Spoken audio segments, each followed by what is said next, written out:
Mon frère, ma soeur, vous qui êtes déjà chrétien ou chrétienne de longue date ou depuis peu et vous vous sentez découragé à cause des multiples obstacles et des soucis de la vie, le Seigneur a un message d'encouragement pour vous ce matin par rapport à ses promesses, mes chers amis internautes. Dans sa parabole du semeur, en Luc chapitre 8, Jésus dit que la parole de Dieu est une semence. Sous-entendu, toutes les promesses de Dieu sont des semences à semer dans notre cœur, mes chers amis. Jésus explique que le facteur déterminant de l'accomplissement des promesses de Dieu est l'état du cœur de celui qui reçoit la parole ou les promesses de Dieu, mes chers amis. Pour illustrer ses propos, Jésus donne 4 catégories de cœur dans cette parabole, mes chers amis internautes. En Luc chapitre 8, versets 12 à 15, Jésus dit que ceux qui sont le long du chemin, ce sont ceux qui entendent. Puis le diable vient et enlève de leur cœur la parole, de peur qu'ils ne croient et soient sauvés. Mes chers amis internautes, je ne souhaite pas que ça soit votre cas aujourd'hui. C'est pourquoi acceptez Jésus-Christ comme votre Seigneur et votre Sauveur et faites la prière que nous venons de faire ensemble, mes chers amis internautes. Au verset 13, Jésus dit que ceux qui sont sur le roc, ce sont ceux qui, lorsqu'ils entendent la parole, la reçoivent avec joie, mais ils n'ont point de racines. Ils croient pour un temps et ils succombent au moment de la tentation. Mon frère, ma soeur, peut-être que vous êtes en train de traverser des moments de tentation, des moments difficiles. Tenez bon, le Seigneur est avec vous. Jésus a promis d'être avec vous tous les jours jusqu'à la fin du monde. Et au verset 14, Jésus dit que ce qui est tombé parmi les épines, ce sont ceux qui, ayant entendu la parole, s'en vont et la laissent étouffer par les soucis, les richesses et les plaisirs de la vie. Et ils ne portent point de fruits qui viennent à maturité. Waouh! Mon frère, ma soeur, les promesses de Jésus sont des semences à semer dans notre cœur.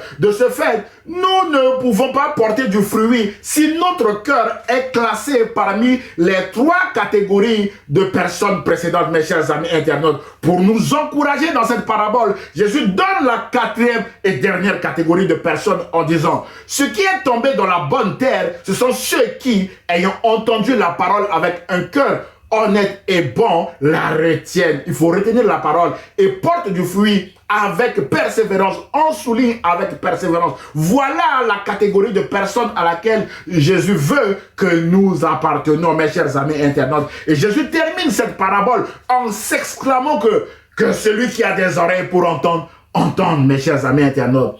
Mon frère, ma soeur, Jésus est fidèle à ses engagements. Jésus tient toujours ses promesses. C'est pourquoi, si la promesse tarde à s'accomplir, nous devons l'attendre avec une bonne attitude, mes chers amis internautes. Aussi, à partir de cette parabole, Jésus nous aide, mes bien-aimés, à comprendre que l'état de notre cœur face à ses promesses est important pendant la période d'attente. En effet, c'est l'état de notre cœur qui fait pousser ou non la semence qui est la promesse de Jésus. Autrement dit, si la promesse de Jésus tombe en bonne terre, elle portera du fruit. En revanche, si la promesse tombe sur le long du chemin, sur un roc ou sur des épines, elle ne portera pas du fruit, mes chers amis internautes. Mon frère, ma soeur, ce matin, quel est l'état de votre cœur par rapport aux promesses de Jésus, mes chers amis? C'est l'état de votre cœur qui fera accomplir ou non les promesses de Jésus dans votre vie. Rappelez-vous qu'aux personnes malades guéries par Jésus, Jésus leur a toujours dit « Ta foi t'a sauvé », mes chers amis internautes. Autrement dit, leur foi est déterminante dans le processus de leur guérison, mes chers amis. Et sur la foi, Jésus était aussi clair avec son amie Marthe en lui disant,